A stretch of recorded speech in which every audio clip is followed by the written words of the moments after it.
Let's kick off with a little bit of fun. And by fun, I mean racism. Whenever I'm in a situation where somebody being racist to me, the other person gonna always think I'm an animal, you heard me? Everybody around him gonna say, she belongs in a zoo, cause I'ma cut the cause you don't get to judge me because I'm black. You don't get to follow me around the store because I am black. You don't get to say I steal because I'm black. And you don't sure ain't gonna tell me I gotta move because I am black. Make me move. You do not get to mistreat us because we are black. This is not the slave days. It's not.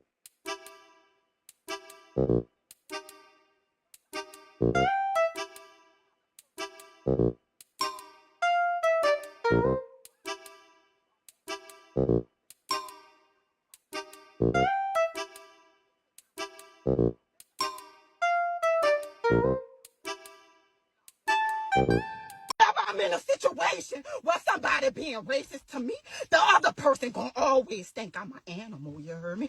Everybody around him gonna say, she belongs in a zoo, cause I'ma cut the up cause you don't get to judge me because I'm black. You don't get to follow me around the store because I am black. You don't get to say I steal because I'm black. And you don't sure ain't gonna tell me I gotta move because I am black. Make me move. You do not get to mistreat us because we are black. This is not the slave days. It's not. Okay. So, a couple things here.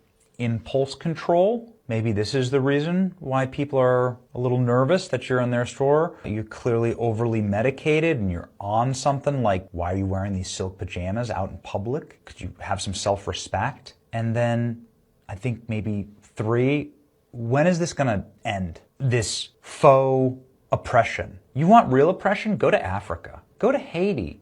You ever wondered why you don't see videos like this from Haitians who are from a black country that's not even far from America? You know, they overthrew their white oppressors. They wore their clothes and everything. They took control of this little French society. And guess what happened next? It all collapsed into the single worst place to live in the Western Hemisphere. But this dynamic doesn't work when you recognize that black people, there are like a lot more black people in the world than white people. And so you're actually the majority. We're the minority. And so why aren't you acting right? You do know that you have a right, an ability to leave America at any time if you don't like the rules here. And the rules here are generally like, don't steal stuff. Don't steal. But you can leave. And in fact, if it's a skin color thing for you, and you're so angry about that, and you made it a skin color thing, there's a lot more majority black countries than white countries if that's the thing that like really gets you upset. So you can go there. You're free to do that. Till then, and this always works with hysterical women, calm down. Yeah, I've been seeing a lot of videos like that just kind of pop up my news feed, mostly because I interact with them and the algorithm knows exactly what I like to see because they actively get inside my brain and figure out my entire DNA and my ribosomes and they know exactly what I like to witness. But where did this racism come from? It never used to be this bad. Yeah, come down here for a moment because I need to get at your level of a child to let you know that you have a childish mindset about racism because racism has always been this bad. The internet just kind of exposed it. I think it can be best described by a lot of white people now discovering racism like it's some new revelation that racism exists now in this day and age. It's very strange. It's very fun. I'll use this TikTok as an example. Oh, I might lose some followers for this, but I don't really give a say this anyways. But white people can be affected by racism too, and I can prove it because here's how it affected me. It affected me as a white man who grew up and still lives in a small town in America because I didn't learn who Emmett Till was until I was scrolling on social media one day in 2022, 6 years after I graduated high school, because that's how long it took for the United States of America to make the act of lynching a federal hate crime. Yes, you heard that right. 4 years ago. It affected me as a white man in America because I, to this day, have never not once in my life been pulled over for driving around in a rich neighborhood at night or stopped and asked for my documentation because I was caught speaking Spanish and having brown skin and public. My point that I'm making is that I, as a 29-year-old white man in a small town in America, know that systemic racism does exist because I didn't know that it existed for most of my life. And that's because I, as a white man in a small town in America, have never once been on the receiving end of experiences like that because I am a white man in a small town in America. But some people have, and literally still are today, which is why I make these videos and why I write these songs, because now that I am aware of these things, it is my responsibility to make people in spaces that I'm in, like small towns and country music, aware of them too, in hopes that maybe, just maybe, one day they too might stop to ask themselves. I think that man is a good person. However, I'm not surprised that white people discover racism every 2 months. I was hanging out with this white guy a while back and he said, I didn't know racism was this bad for you guys. I didn't understand how deep it was for you guys. I thought that back in the day we all just did jokes with each other, but racism is real and I understand. I'm very happy that people have that revelation. I don't mock people for having that revelation. What I do mock people for is people thinking that the internet invented racism for some reason. I find myself returning to the same questions with fresh eyes and an even heavier heart. The internet did not invent racism. It did not reach into peaceful human beings and magically fill them with hatred, hatred, hatred. Racism existed long before Wi-Fi, social media, comment sections, live streams, anonymous profile pictures. People were being segregated, beaten, excluded, mocked, exploited, and absolutely having their lives taken right in front of their families before anyone could even send, I don't know, a tweet. Things were just disgusting. I don't know if you've ever been to any xenophobic country, namely Japan or China, but entire governments were built around, you guessed it, racial hierarchy. America is not really unique when you really think about it when it comes to racism. We're just very prevalent with it. You live in America, so you think American racism is the worst. I've been all over the world, sadly, and the racism in other places is real different. I guess we have specific regional racisms, like this TikTok I saw about Midwestern racism right here. So there's this like weird type of racism in the Midwest, if you're moving up to the Midwest, where like the white people don't have enough balls to like be overtly racist. So what they do is like they talk to you with this level of sarcasm as if you don't understand that they're being rude. Right? They talk to you with this certain level of like just coldness and sarcasm, like you're a dummy.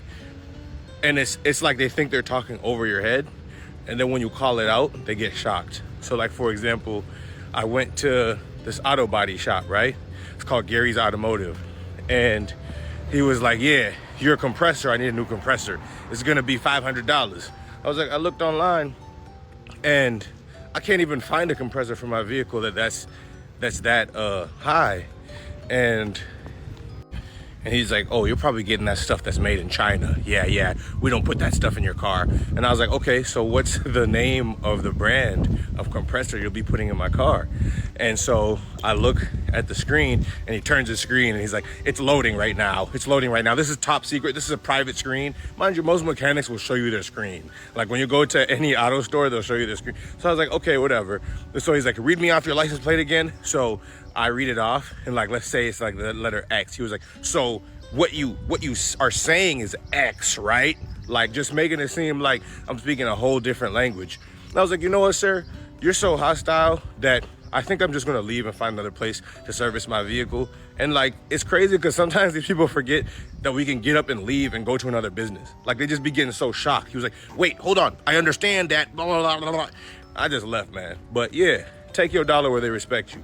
Now, a lot of people don't even know that that is slightly racist, and people say, well, that's just a mechanic being scummy. Yeah, it's both. It's two things can be true at once. Those things aren't mutually exclusive. Did you know, and this is going to sound fun, that entire communities gather in person to spread hatred? You may not know about that. You might see them on the screen right now. Might even know what was that. The internet simply placed a camera in the same room and allowed the rest of the world to finally hear what was already being said. It created, I guess, clarity, more so giving proximity to the phrases and words that racists have been using the entire time.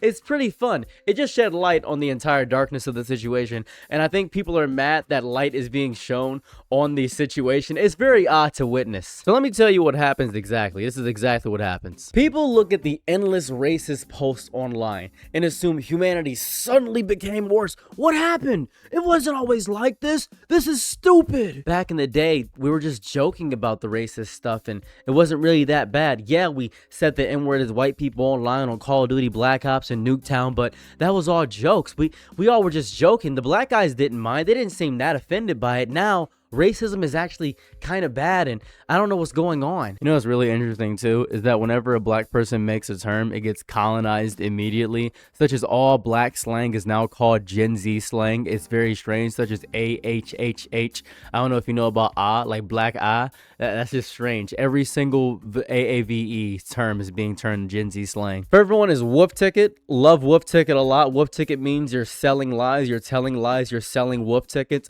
I don't know if that's gonna get back into popular zeitgeist, but it's strange. Another one was you the birthday. People were like, what does that mean? You the birthday. You're the main event. You're big spectacular. You're amazing. Look at you. Everybody needs to pay attention to you. You the birthday. Wow, look at you taking up all the attention. You can really just take all the terms and break them down, but it's really hard for a lot of people to break down the terms for some reason. For instance, one of my favorites, this is really cool. Shoddy. What's good, Shoddy? Now, you probably think that's just a regular term, but it's actually a thing for shotgun.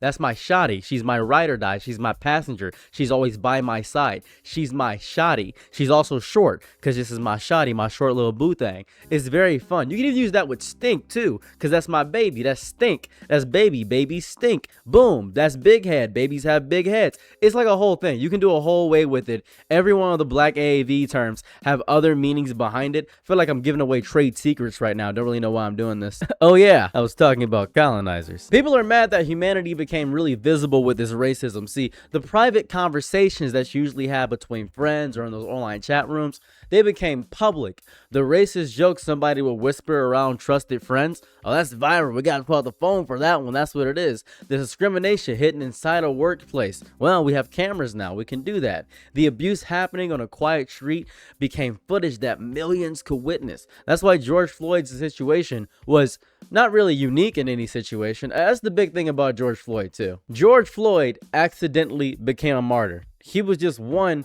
of millions of people. We just needed a name for the situation that happened. George Floyd is not unique in any capacity at all.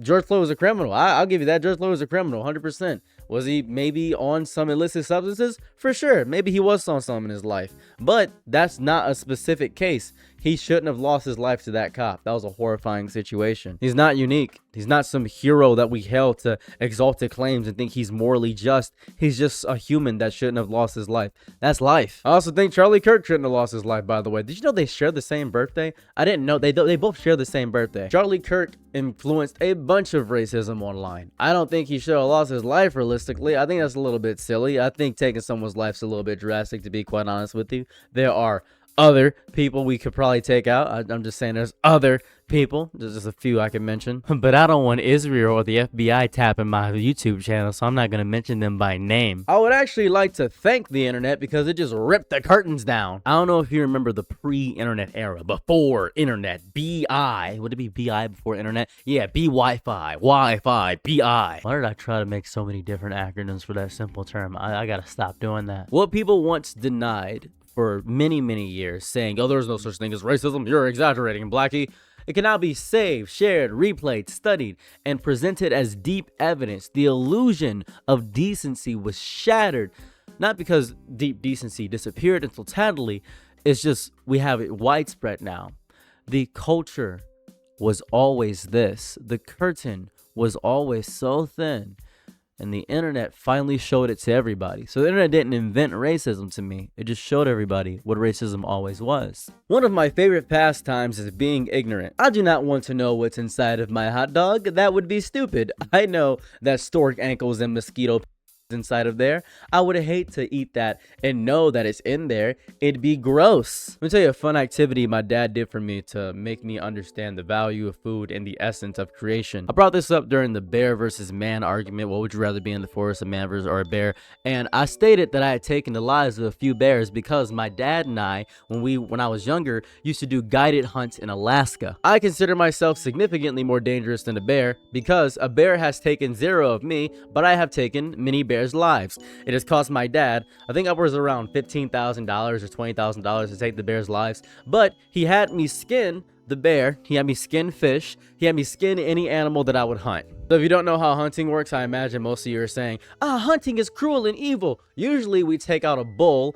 or an old male that's trying to kill the other younger males and try to ruin it for the younger males to actually get with the does or the female species or whatever it may be, whatever the female is. The males usually the older males try to get mad and mad at the newer species. I'm not saying newer species, newer youth, newer population, the new breeds, the new ones, the new kids. So the tracker, the guided guy would mark the specific animal, and if you hunted another animal besides the one that was marked, you would be incurred a $50,000 fine, which would go directly to the communities that benefited in Alaska. So I don't that's usually what happens in hunting. I've never had a bad view of hunting because we usually just hunted one creature that was already kind of weak. Really don't know why people think hunting is just pure evil. Anyways, it shattered my illusion of ignorance towards food, but people love being ignorant. You know what I'm saying? The visibility is horrifying because ignorance once offered people a deep comfort. You could convince yourself that racism was rare when you never had to hear it. You could pretend your town was different, your country had moved on, or younger generations had magically escaped every prejudice passed down to them. Oh, isn't that beautiful to think that every new generation just gets better when you didn't even plant the trees whose shade you will never know the comfort of? You don't even hope that people get better. You just want them to be wiser and kinder than you were and think that, yeah, they're gonna sort themselves out. You will not pick up the laundry. I should probably explain the term don't pick up the laundry. Let me explain this. Better statement would be don't pick up the trash, but laundry is probably sitting in your household right now, or maybe you didn't do the dishes. This is what I mean by that statement. Let's say your dishes have been piling up for, let's say 5 days, and you notice that you just keep putting dishes inside there and thinking the next person will pick up those dishes, and it never happens. Eventually you wake up one day and all the dishes are done, and you say, oh, someone must have done the dishes. You think that's how people are. You think that people are exactly like dishes. Someone will eventually do the hard work and things will be better for everybody. You need to be that person to do the dishes, do the laundry, and pick up that trash. You need to be that person. You can't imagine that. You can't make that up. You have to do the work. The internet destroyed the illusion of that exact statement. It connected every hateful person to a microphone, and suddenly the world could hear the full volume of something they had always been humming underneath society. We do not like this certain group of people. These white people are different than that white people. As a matter of fact, they're responsible for everything, and they have 3 letters in their name. Oh, this dark-skinned, melanated, sun-kissed black boy. Dark as a Hershey special dark chocolate. May be good for my heart, but he's tearing my family apart. Yes, I'm sitting in the chair while he hangs out with my wife. What about it? Doesn't matter to me. I'm transatlantic. Trans people, Atlantic, they're bringing trans people from the Atlantic. This is an outrage. The comfort of denial was replaced by the discomfort of awareness. The problem is always going to be the hatred, because the hatred never went anywhere. The internet is powerful, though it remains a device. It is a tool people use to communicate, organize, teach, manipulate, entertain, threaten, protect, document, and survive all at once. A hammer can build a home, but a hammer could also destroy one, right? The object carries the intention of the person holding it. Racists can gather online, spread propaganda, harass strangers, and convince themselves that their hatred is righteous, is God, heaven sent, because there's no hate like Christian love, truly. Communities fighting racism can also gather, preserve history, expose injustice, support victims, challenge lies, and organize movements that reach and cross the entire planet. The internet is not inherently good or evil. I think the internet is best described as an amplifier. It takes what already exists and projects it further. The question is not what the internet does to us. The question is what we choose to do with it. I like to use my channel as a good example of this. I was already doing all the stuff that I said I was doing on my channel, and I was already speaking to people in real life. Ask anybody that has ever known me in their entire life. They will vouch for anything I've ever said realistically, and even told you the good and bad that I've done in my life, which I talked about on this channel. That's just life. I was already doing these things. You guys just now know about it. I'm sure I would still be going through as many tragedies in my life as anybody else would be going through. I probably just wouldn't have the support system of the internet. Thus, I've amplified my help in my crowdfunding. That was a complicated ad for my Patreon. It's $1 a month. It's in the top comment if you want to help out my Patreon. Anyways, continuing with the video. The internet provides community and a library of nearly infinite information at nearly all times. A person who grew up hearing racist nonsense can now search the truth. They can read history that their school ignored. They can listen to people who lives completely different lives from their own. They can watch documentaries, read testimonies, explore archives, and discover that the stories that they were taught were incomplete. Knowledge does not automatically cure hatred, though it gives people an opportunity to confront the ignorance feeding it. I hope that people will choose to engage with that information and actually choose to dispel that ignorance. Some people will choose to stay in their echo chambers to get amplified, but there are people that actually change and become better for it. Ivory, get out of my closet. Ivory, get out of my closet. Ivory, come here. Come here, Ivory. Come here. Come here. She does not respond to anything. This is my cat back there. She doesn't respond to anything. Let me go grab her. Hold on. She literally just turned off my computer and I had to redo part of that recording. That was crazy. It's hard for me to hate the internet because it gave me the community of Steven Universe. It made me discover that I hate the community of Steven Universe, but I love the show. The internet is the only place where I can watch Infinity Train, which is definitively one of my favorite cartoons of all time. I love Infinity Train. Also, the only place where I can watch the Beautiful Joe animated series. Didn't even know they had an animated series until I was in some random subreddit where some guy just had them all and he uploaded them. Sick. Needless isn't on Crunchyroll or Funimation, so it's the only place where I can see the anime Needless. I love this place. I love the internet so much. The internet to me is creating shelters for people with nowhere else to go. Young kids trapped in hateful homes can find proof that a larger world exists. Abused loners can discover communities that understand their pain. Broken dreamers and underdogs can meet one another across oceans and realize they're not broken beyond repair. People rejected by their families can build new ones. People who felt invisible can finally hear someone say, "I see you. You matter. You deserve to survive this. Thank you for existing, whoever you are." That same platform also hosts racists and hosts survivors, artists, advocates, therapists, educators, and ordinary people who refuse to let hatred have the final word. This is a battlefield, and both sides are fighting with everything they have. And I refuse to lose a fight. I love fighting. Story of my friend right here. You can go ahead and follow them on Instagram. This story of my friend right here. They had grown up in a very destroyed and broken household where they were a Jehovah's Witness and they didn't realize that they could actually be more and powerful than what they once were.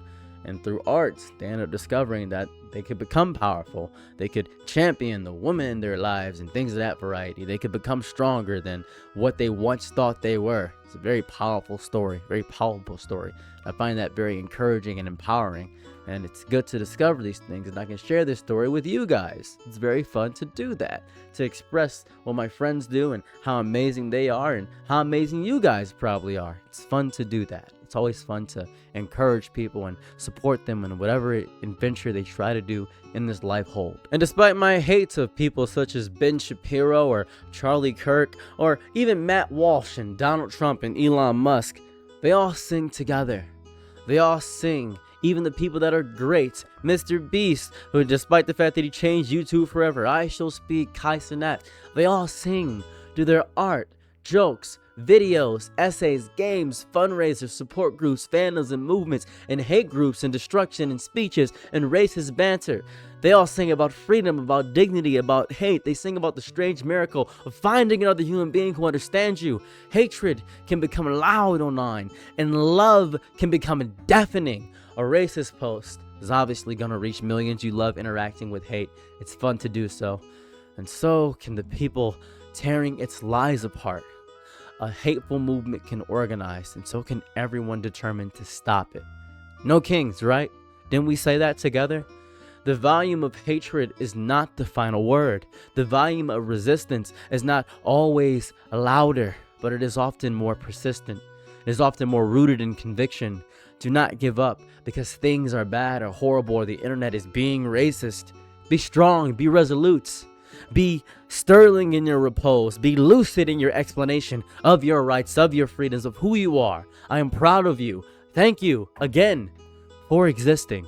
So yeah, you're definitely going to use some vile racist garbage online. That's the best part about being on the internet for me personally. Yes, you will see garbage. You will see cruelty, ignorance, slurs, propaganda, and people who seem proud to have emptied themselves of empathy because it's a worthless trait to have.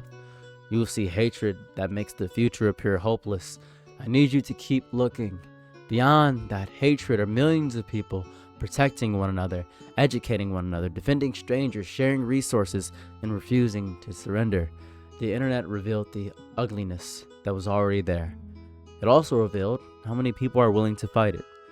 There is hate there, and there is still hope.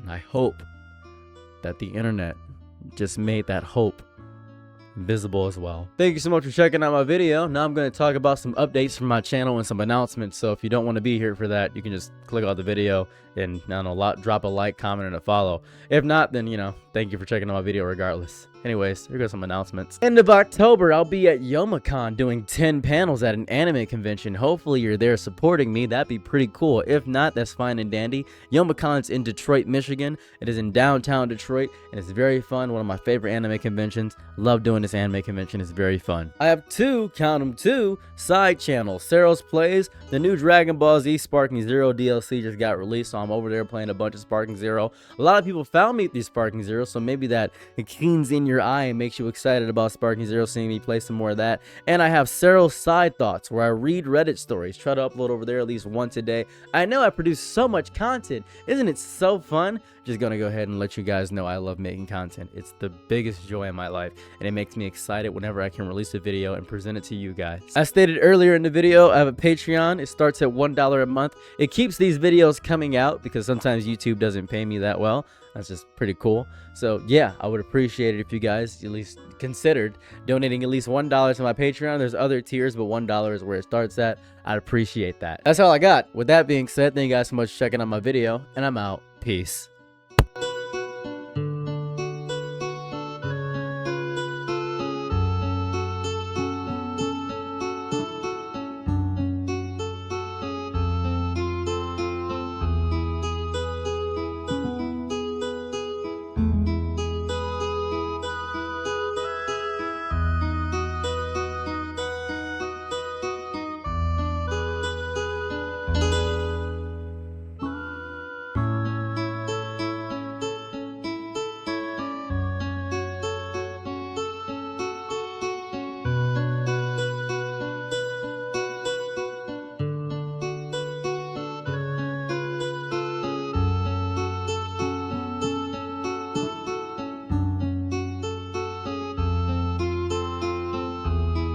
Your Nick at night, be my loyalties low. Ooh, happy to try what you need. Your world, I love to live in it. Ooh, I love the ride when you're free.